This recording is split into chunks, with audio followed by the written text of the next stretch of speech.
Good morning class. So this is the lecture number 25 और यहाँ का टॉपिक है present perfect tense. Present perfect tense. अब ये देखिए, ये present perfect tense it shows the just completed work. ये जो है हाल फिलहाल में जो अभी अभी कंप्लीट हुआ काम है उसके बारे में बताता है। It shows the just completed work, और वो भी कहाँ का? प्रेजेंट टाइम का, ऑफ प्रेजेंट टाइम। ये प्रेजेंट टाइम के जस्ट कंप्लीटेड वर्क को बताता है। जैसे मैं कहूँ मैंने नाश्ता कर लिया है, तो ध्यान से देखिए, मैंने नाश्ता कर लिया है इसका मतलब अभी अभी मैंने नाश्ता किया है, अब यहाँ पर मैं पढ़ा रहा हूँ। Just completed. लेकिन मैंने नाश्ता किया, ध्यान से देखो, मैंने नाश्ता कर लिया है इसमें भी काम पूरा हो गया है, मैंने नाश्ता किया इसमें भी काम पूरा हो गया है, दोनों में काम पूरा है ना। लेकिन मैंने नाश्ता कर लिया है इससे पता चल रहा है हाल फिलहाल अभी अभी मैंने नाश्ता कर लिया है। लेकिन मैंने नाश्ता कर लिया इसका मतलब थोड़ा सा टाइम बीत गया है ना। तो मैंने नाश्ता कर लिया ये चला गया आपका पास्ट इंडेफिनिट टेंस में, यानी कि सिंपल पास्ट टेंस में। बट मैंने नाश्ता कर लिया है ये आपका किस में है? प्रेजेंट परफेक्ट टेंस में। इतना समझ में आए? इतना समझ में आया? ये जस्ट कंप्लीटेड वर्क के बारे में बताता है, प्रेजेंट है तो प्रेजेंट टाइम के। दूसरा क्या होता है, इसकी जो आइडेंटिटी होती है वो होता है चुका है। ये फॉर्मेट आपका चलेगा, चुका है, चुकी है, चुके हैं या चुका हूं। क्लियर है? चुके हैं या जो है चुका हूं और चुकी हूं, ये चीज इसकी पहचान होती है। या जो है सिंपल सा आप याद रखो, लास्ट में आ का मात्रा और उसके साथ में है। जैसे उसने खाया है, मैंने पत्र लिखा है, तुमने मेरी बात सुना है ना। ये चीज आ का मात्रा और है, या ई का मात्रा और है ना। जैसे वो पहुंची, वो पहुंची है, वो पहुंच गई है ना। ये चीज आपका, और ए का मात्रा साथ में है। जैसे वे लोग क्रिकेट खेले हैं, या उन्होंने क्रिकेट खेल, वे सब क्रिकेट खेल लिए हैं, खेल चुके हैं, है ना। ये चीज आपका फॉर्मेट चलेगा सिंपल सा आपका। पहचान चुका है, चुकी है, चुके हैं, चुका हूं, चुकी हूं, आ है, ई है, ए है। ये चीज होता है आपका प्रेजेंट परफेक्ट टेंस में। अब यहाँ पर सेंटेंस आपके दो तरह के सेंटेंस मिलेंगे सिंपल सा आपको। बहुत ज्यादा इसको ऐसे नहीं समझना कि बहुत ज्यादा कठिन है, ना ही बहुत ज्यादा ग्रामेटिकली लैंग्वेज में समझना है। क्योंकि क्या होता है, जब चीजों को ग्रामेटिकली लैंग्वेज में आप समझते हो ना, तो चीजें इजी होते हुए भी वो टिपिकल हो जाती है। क्योंकि माइंड में क्या आता है, यार रूल याद करना है ना, सब्जेक्ट पहले लिखना है, वर्ब पहले लिखना है, जेमर व्हाटएवर मतलब है, वहां पर रूल हो जाता है। फिर अफर्मेटिव सेंटेंस के लिए अलग, नेगेटिव के लिए अलग, इंटरोगेटिव के लिए अलग। तो आपको सिंपल से करना है, कुछ ऐसा नहीं करना है। आपको सीधा आपको समझ में आ गया कि प्रेजेंट परफेक्ट टेंस क्या होता है। अच्छा, ये सारी चीजें थोड़ा सा ये जो मैं बताता हूँ, ये इसका रीजन है कि मान लो किसी ने आपसे पूछ लिया तो एटलीस्ट आप ये चीज बता सकते है ना। हर कोई को ये पता रहता है, ये पहचान होती है, लेकिन जनरली ये पॉइंट बहुत कम लोगों को पता रहता है। क्लियर है? तो ये जस्ट कंप्लीटेड वर्क के बारे में बताया जाता है, इसकी पहचान ये होती है। फिर दो तरह का सेंटेंस सामने आता है ना। एक ऐसा सेंटेंस जिसमें डूअर प्रेजेंट होगा, और एक ऐसा सेंटेंस जिसमें डूअर अब्सेंट होगा। मतलब एक ऐसा सेंटेंस जहां पर क्या है, डूअर इज प्रेजेंट, काम करने वाला प्रेजेंट है। जैसे मैं कहूं मैं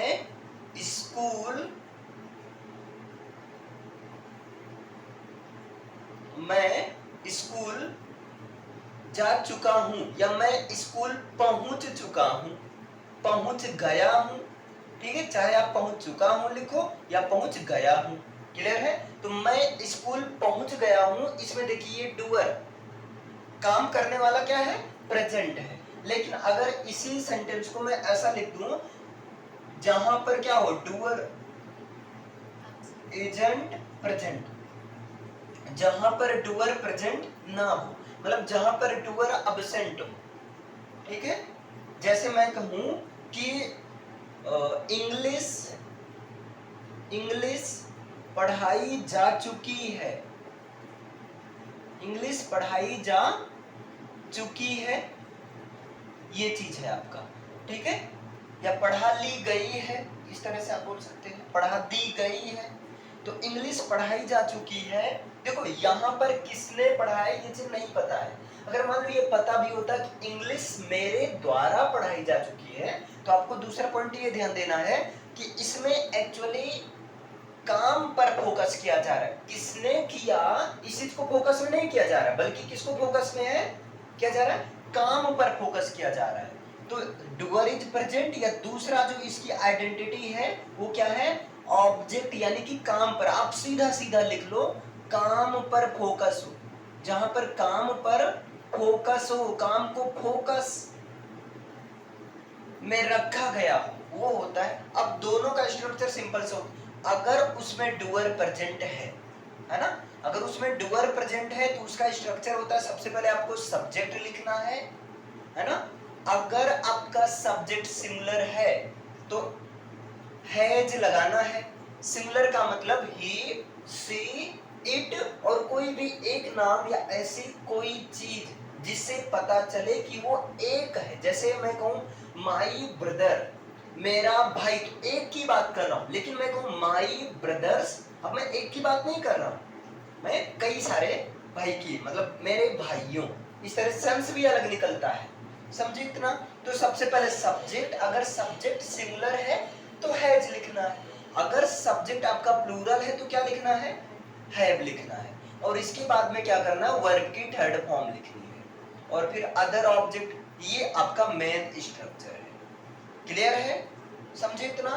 तो अगर इस पर बना, एक चीज और याद रखना, चाहे प्रेजेंट परफेक्ट टेंस हो, पास्ट परफेक्ट टेंस हो या फ्यूचर परफेक्ट टेंस हो, तीनों टेंस, तीनों परफेक्ट वाला टेंस हो, तो आपको क्या लगाना है, वर्ब की थर्ड फॉर्म ही लगाना है। क्लियर है।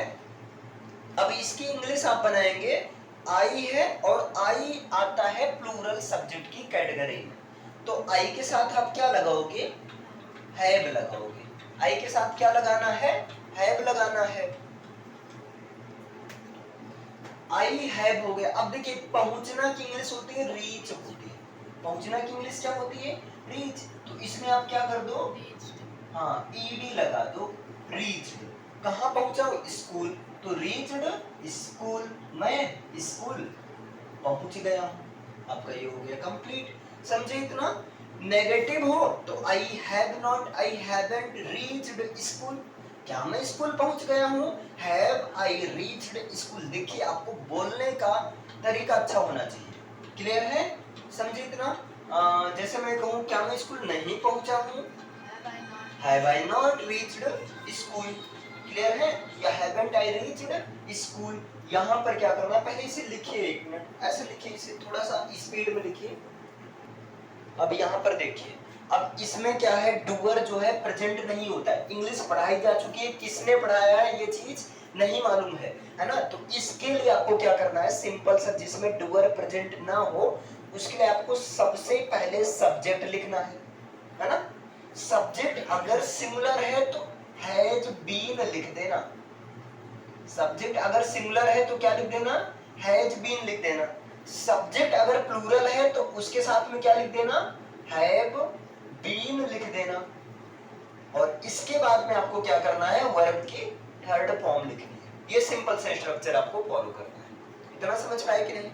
देखिए, अगर आपका सब्जेक्ट सिमिलर है तो हैज बीन, नहीं तो हैव बीन, इसके बाद वर्ब की थर्ड फॉर्म लिखनी है।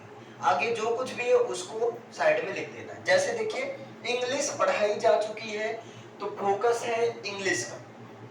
एक्चुअली यहाँ पर इंग्लिश ऑब्जेक्ट है, लेकिन सब्जेक्ट की तरह यूज किया गया है।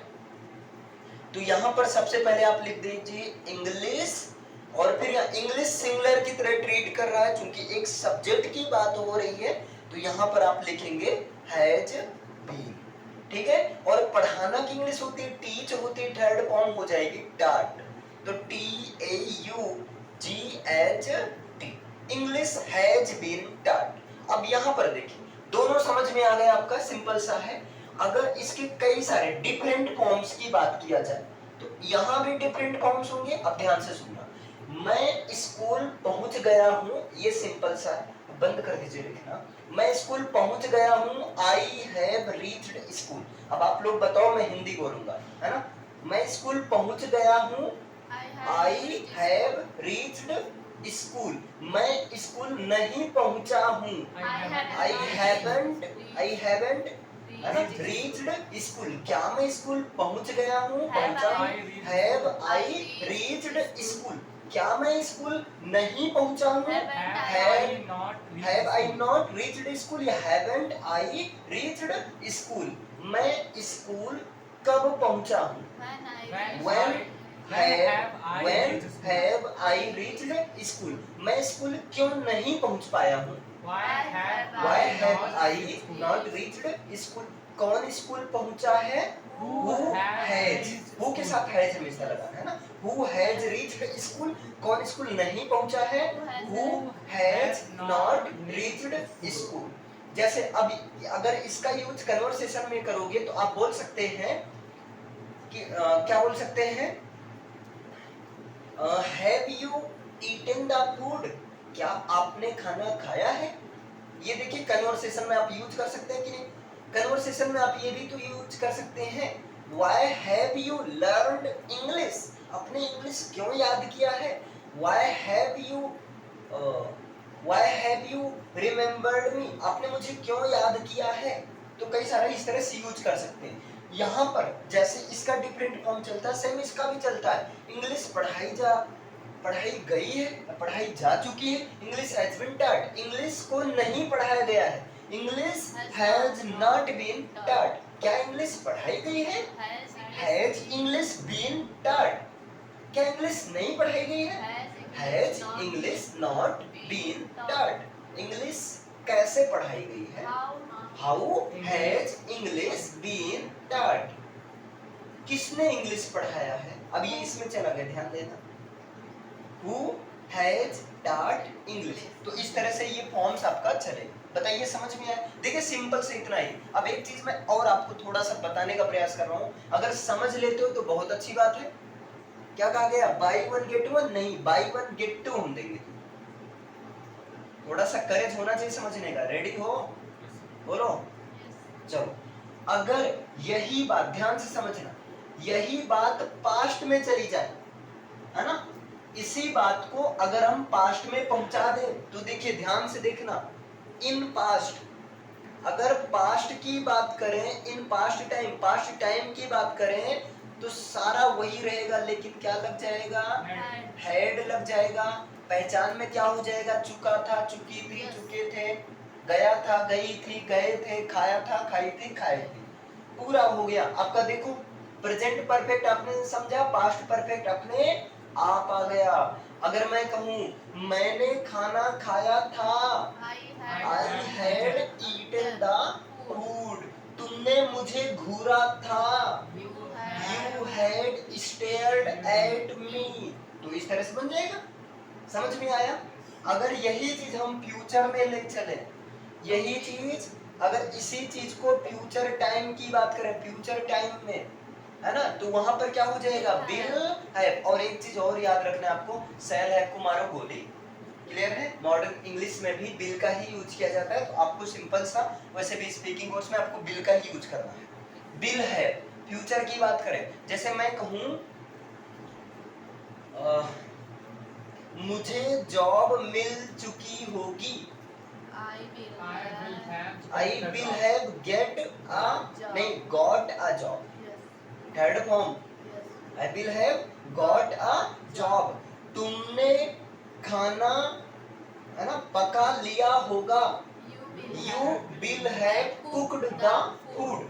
थोड़ा सा दिमाग लगाओ तो आपको एक बार में इधर तीनों टेंस आपका कवर हो गया। समझ में आया। सेम यहाँ पर जब आएंगे ना तो यहाँ भी वही चीज रहेगा। यहाँ हैड तो यहाँ पर क्या हो जाएगा, हैड बीन हो जाएगा। ठीक है, यहाँ पर हाँ हैड बीन हो जाएगा आपका। जैसे मैं कहूँ कि इंग्लिश, इसी को चेंज कर देते या कुछ और, पत्र लिखा जा चुका था, पत्र लिख लिया गया था, पत्र को लिख लिया गया था, तो क्या हो जाएगा? The letter had the written. Letter had been written, the letter had been written, पत्र लिख लिया गया होगा, फ्यूचर में आ जाए तो will have been, the letter will have been written. देखो समझ पाए कि नहीं? मतलब फ्यूचर की बात हो तो विल हैव बीन कर देना। अगर ये चीज समझ में आ गया हो तो हमें अलग अलग पढ़ाने की आवश्यकता नहीं है। नहीं समझ में आया होगा तो कोई ना, अभी प्रेजेंट परफेक्ट टेंस मैंने पढ़ाया, कल मैं पढ़ाऊंगा प्रेजेंट परफेक्ट कॉन्टिन्यूअस, इसके बाद पास्ट इंडेफिनिट, फिर पास्ट कंटीन्यूअस। अभी मैंने बता दिया, अगर आप चाहो थोड़ा सा तो एक के साथ में दो दो फ्री है। समझ में आया? चलो इस पर मैं कुछ सेंटेंस बता दे रहा हूं या प्रैक्टिस में बताऊं। अभी के लिए इतना करते हैं, यहां पर क्लियर है ना? क्लियर है? ओके, इसे लिख लो जल्दी से।